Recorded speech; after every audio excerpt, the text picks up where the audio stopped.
There are hundreds of Barbadians currently on dialysis, a procedure to remove waste products and excess fluid from the blood when the kidneys stop functioning.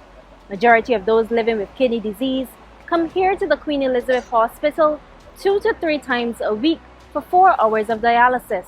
It's a major life adjustment for the individual and quite the cost for government. In this episode, kidney transplant specialist Dr. Margaret Oshea shares the benefits of investing in a national transplant unit and lobbies for the passing of drafted legislation which would allow for deceased donor transplantation that could improve the quality of life of those diagnosed with kidney disease and even possibly reduce the over $20 million government currently spends on dialysis. We'll also accompany dialysis patient Everton Alleyne to his appointment and talk about how his life has changed since his diagnosis. I'm Crystal Hoyt, and this is In the Know.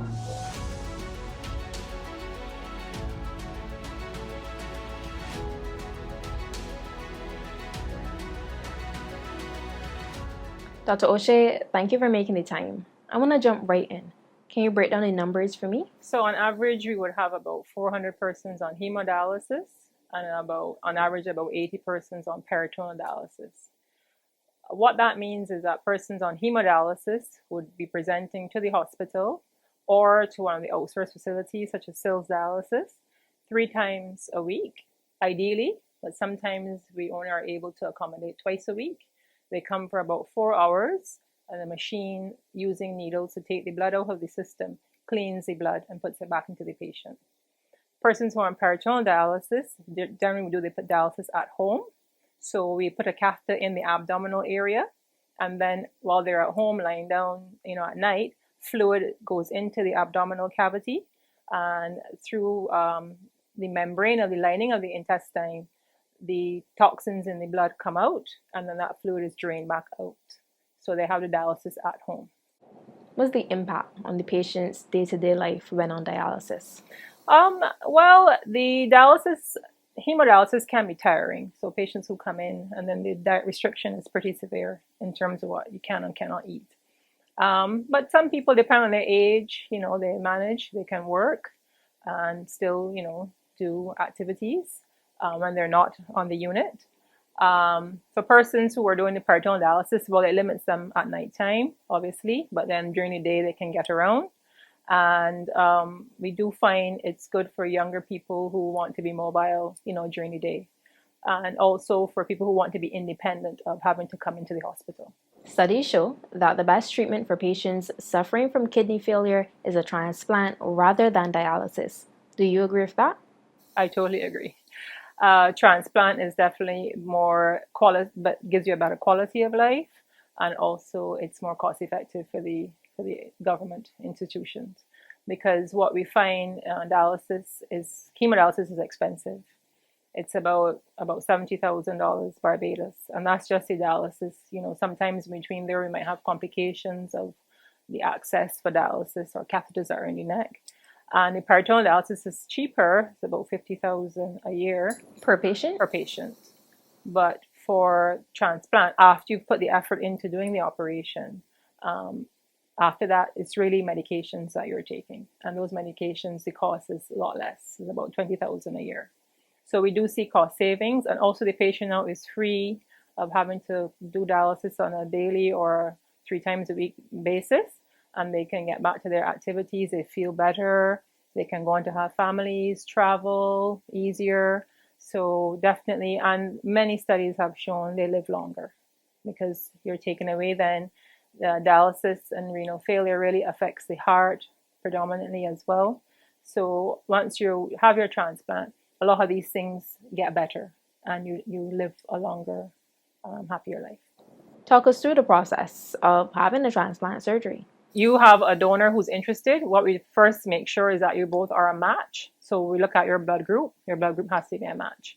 After that, we want to make sure that the donor is very healthy, because we never want the donor to have the operation and have then a kidney problem if they've given up a kidney. Okay, so we make sure they're very healthy. A lot of tests are involved in that. And once the donor is healthy, we do some further tests, further fine, more detailed matching other than blood group. And that's a test where we take blood from both persons and they send it overseas for testing. And when that's a match, then we're a go as far as that part is concerned. But then we have to make sure then both of the recipient and the donor are fit for an operation. So they have to see the anesthetist. We also want to make sure that mentally both are ready. So they both see the psychologist. And then we want to go further and have them see an ethics board. We want to make sure there's no coercion, no pressure, no money passing. So we have an ethics committee that is chaired by a team that is separate and apart completely from the transplant team, right? Both people go in separately and they explain why they're doing what they're doing. And particularly the donor has to say why they're doing it. And it has to be a gift. It cannot be anything that is financial. We don't want to encourage organ trafficking in any way. So once that's fine and all that is vetted, then we set the date and the transplant can happen. For the donor, we do what we call a hand-assisted technique, which is a small cuts. So the donor in the hospital 2 to 3 days most. And the recipient, that's more involved. So they tend to go to the ICU type setting for about a week after, once the kidney settles in. A lot of times they make a lot of urine right away, sometimes like 10 liters. And also sometimes it doesn't always work right away too, so we have to keep an eye on them. Maybe they need dialysis while they're settling in. And then after that, they come down to the ward, and there's the whole process then of getting used to all the medications, because you have to take your drugs. And that has another thing we checked for as well. We only want compliant patients. We don't want somebody who's going to get the kidney and then not take the medication so they can keep the kidney. So all that training and rehashing of what was taught before happens again. So it takes about 2 weeks. And then even in that post-op period, we still want to keep an eye, particularly on the recipient. They have to come and see about 2-3 times a week through the outpatient. Coming up, Dr. Oshea explains why investing in a national transplant unit would be beneficial. If we look across the Caribbean, Trinidad has a national transplant unit. Is this something that could add value from a medical perspective in terms of patient care and even options? Yes, having a transplant unit where you have your administrator, your clinics for patients to come specifically just for them. You have your physicians, you have your surgeons, you have your coordinators all in one place. Does make sense, and it certainly it would be a good investment for a country that has a big dialysis population. Guyana also has a unit as well. They're being pretty busy with transplantation over the last 7-8 years in terms of a dedicated unit. And Jamaica is building one as well. Also, the Bahamas is looking to build a unit as well. And we have transplantation happening in Antigua as well. What would Barbados need to get on stream? Well, we would need that kind of specialized budget just for kidney transplant, where we can look at then what numbers we want to do and then have our own infrastructure, our own space. But it would be an investment then, I think, at the governmental level, because to have all the players in one spot, it would take some kind of money, and we would need real estate, obviously, to have that unit there and that financial injection to get a unit going. From a human resources perspective, do we have enough doctors qualified in this particular specialty to perform transplant surgeries?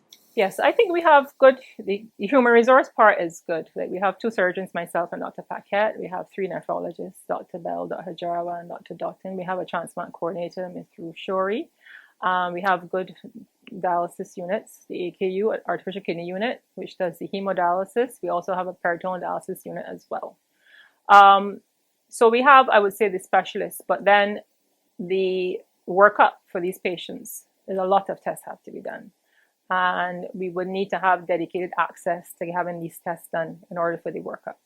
So I think, and as much as I say we have the human resource, we still would need to expand, so we have kind of build into that sort of redundancy, like in terms of admin staff. Another transplant coordinator would be fantastic in order to get a self-sufficient unit going.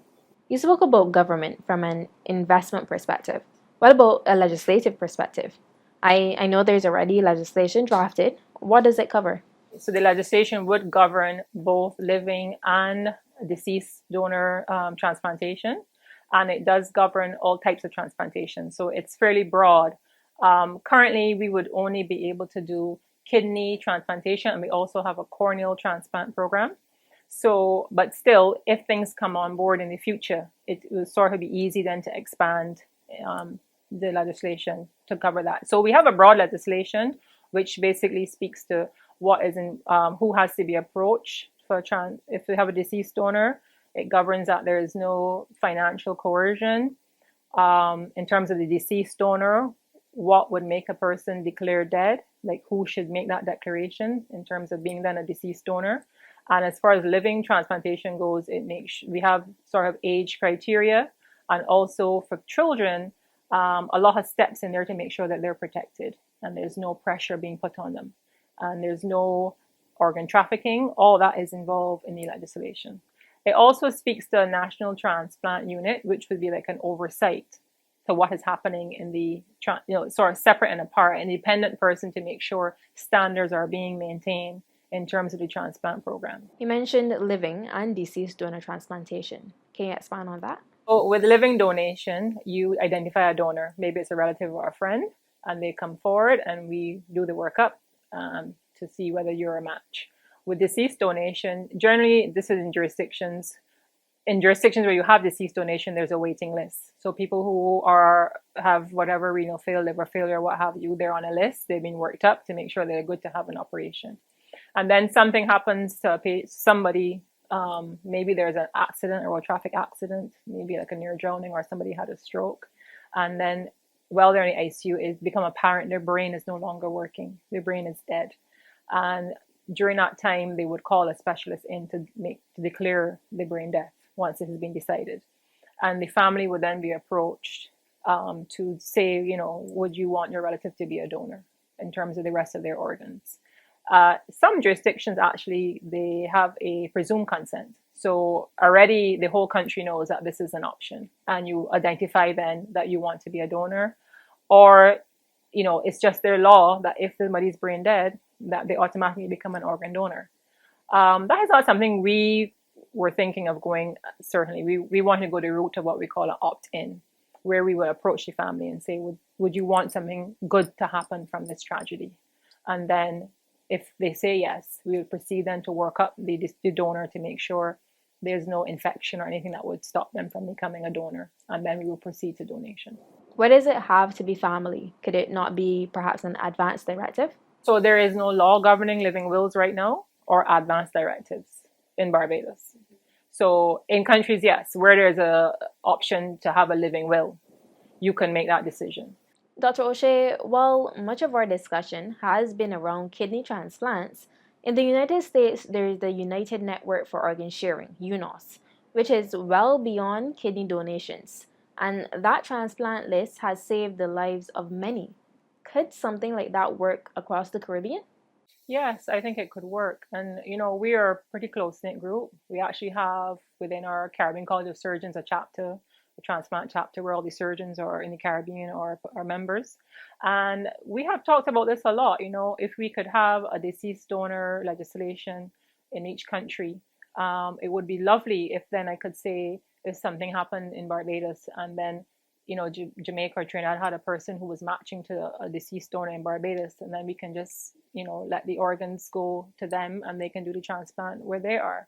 So it would be fantastic, and I think we have enough skills within the region and that we can make it work in terms of having a Caribbean type organ sharing.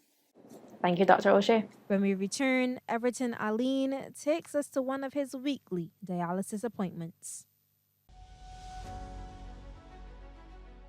Everton Alleyne has been on dialysis for close to 20 years. He says it was back in 2003 when he first realized something was wrong.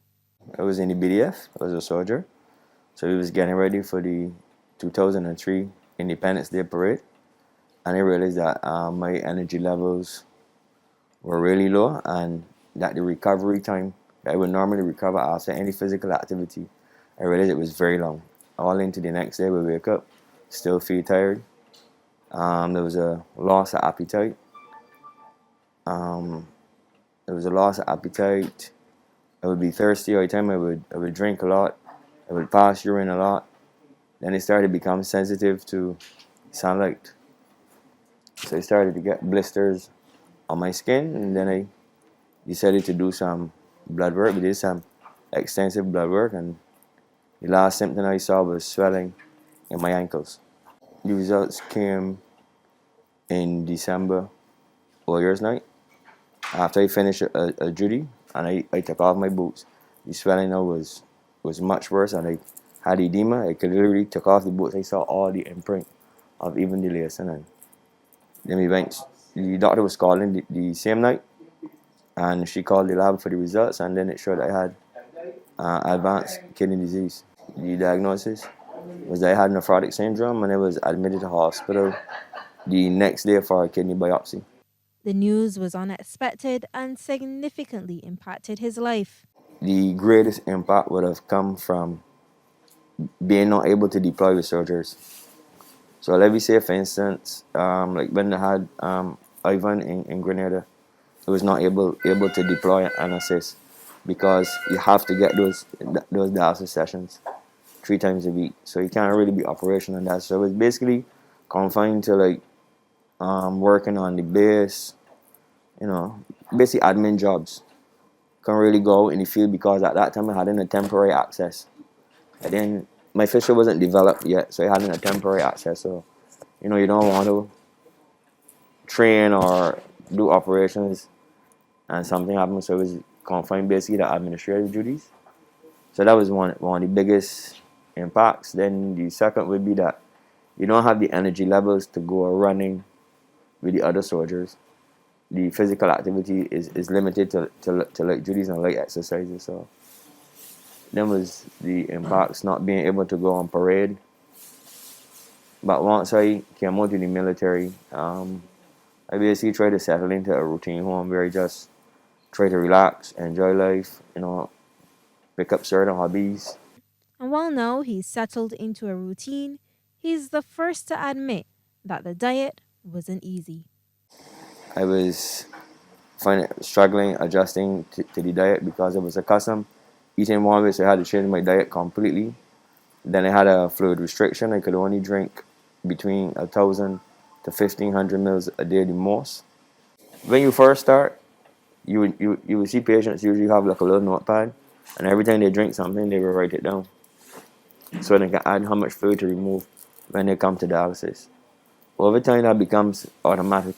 When you drink, you just know because of how you feel. The body tells you when you had too much or when you were too low.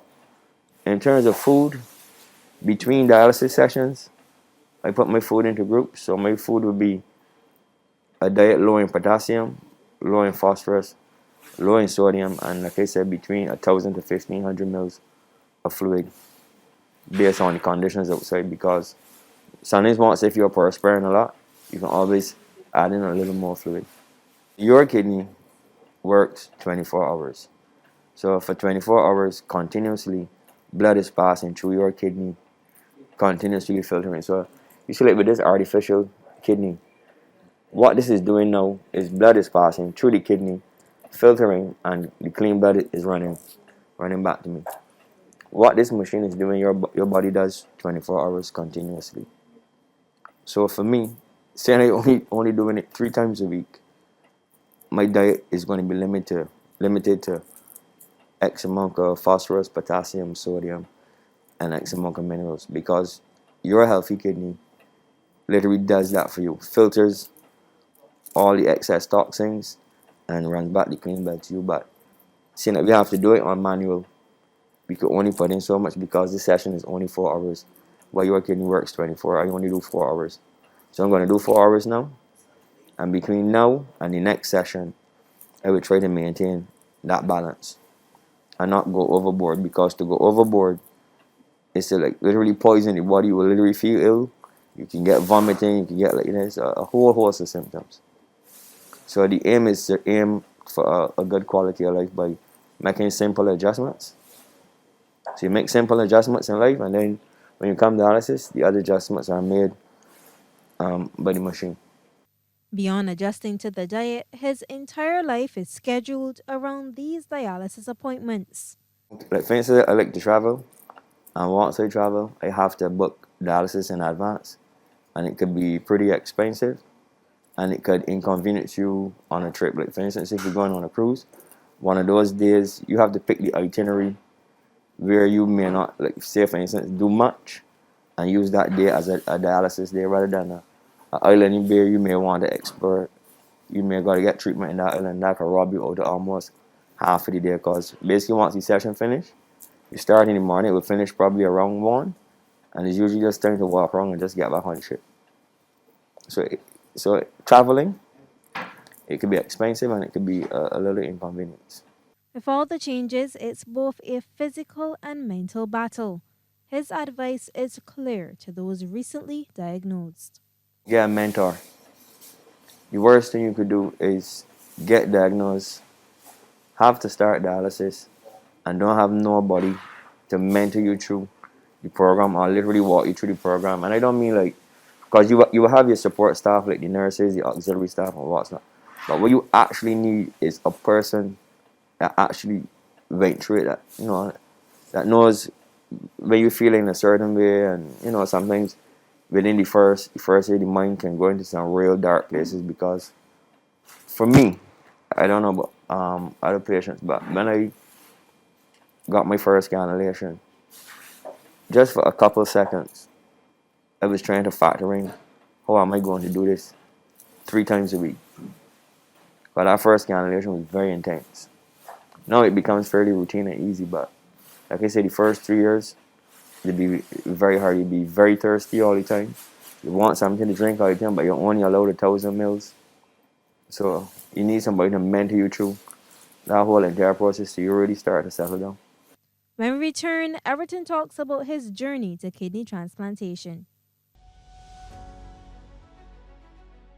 It was back in 2016 when the transplant process began for Everton, with a ready donor and a good match. And while it seemed as if everything was aligned, further testing determined it was simply not meant to be. I did the whole entire prep. My wife is my donor, and we matched. We had a very good match. So she was my life donor, and right up until a week transplant, the team decided that they wanted to do some more testing, because when I did the kidney biopsy for the diagnosis I had, when I did the biopsy, it came back negative, showing no underlying cause. So basically, there's no cure for nephrotic syndrome, so the biopsy did not show how I developed the nephrotic syndrome.